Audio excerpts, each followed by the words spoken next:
Madam President, I rise today to speak about a grave matter and a clear violation of religious freedom, human dignity, and the rule of law.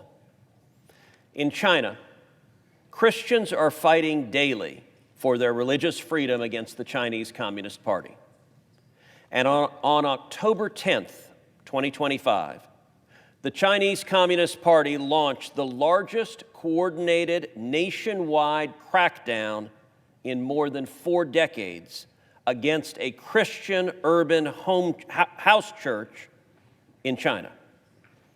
In that sweep, 23 pastors and church members of the Zion Church, one of China's largest underground congregations, were arrested and wrongfully detained, including Pastor Ezra Jin. Pastor Jin and the members of the Zion Church were not engaged in violence. They were worshiping. They were serving God. And for that action, they are being treated as enemies of the communist state. Last week, I introduced a bipartisan, bicameral resolution to condemn the abduction of Pastor Jin and the Zion church leaders and to demand their immediate release.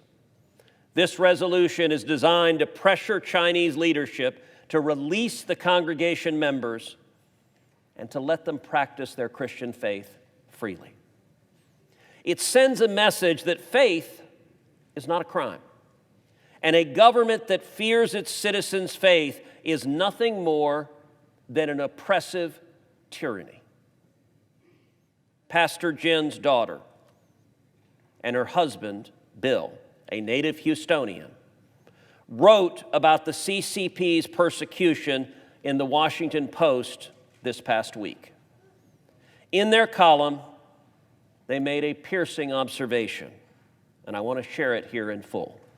Quote, "There are few more obvious ways to showcase the bankruptcy of an ideology and the vitality of the Christian faith than by forcing peaceful believers to suffer for the sake of their convictions." This is a profound truth.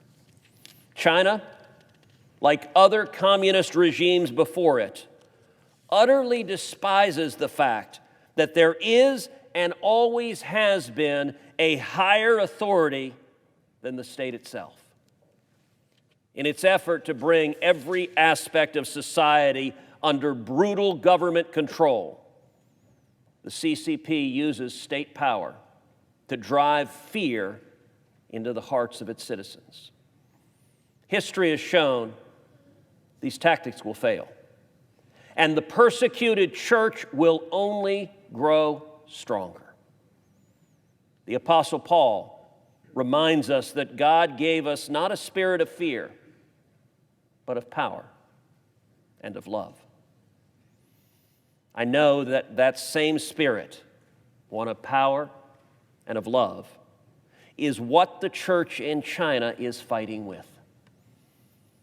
I urge my colleagues to join me in passing this resolution unanimously, to show our support for Pastor Jin, his family, and his fellow believers, and to show the world that the United States stands on the side of freedom, on the side of faith, and we stand with the persecuted Christians in China.